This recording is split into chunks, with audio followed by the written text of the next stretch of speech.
વડનગરમાં મારો અવાજના તંત્રી શૈલેષ પરમાર પર હુમલો.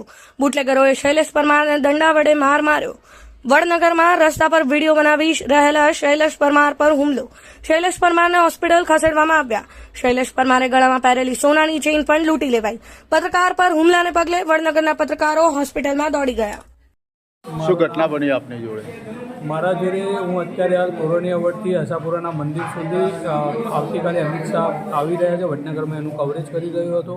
તે સમય દરમિયાન તોરણીયા વડે વિદેશી દારૂનો વેપાર કરતો ભરતજી ગેમરજી ઠાકોર અને એનો સાથી મિત્ર બંને જણા મારા પાછળ આવ્યા અને આશાપુરા મંદિરને જ્યાં ખુલ્લો રસ્તો છે ત્યાં ઊભો હતો તે જગ્યાએ આવીને દંડાથી મને માર મારવામાં આવ્યો છે. અને આ બહુ ખૂંખાર આતંકવાદી જેવા વ્યક્તિઓ છે. મારી સોનાની ચેન પણ એમને લૂંટી લીધી છે. મારી વીંટી પણ તેમને ઝૂંટી લીધી છે. મારો મોબાઈલ લીધો હતો પણ અમુક માણસોએ એના જોડેથી મોબાઈલ પરત અપાવડાવ્યો. 307 અને 200 બહેનો પણ આ આરોપી છે અને સતત આ દેશી દારૂ અને વિદેશી દારૂનો વેપાર કરે છે.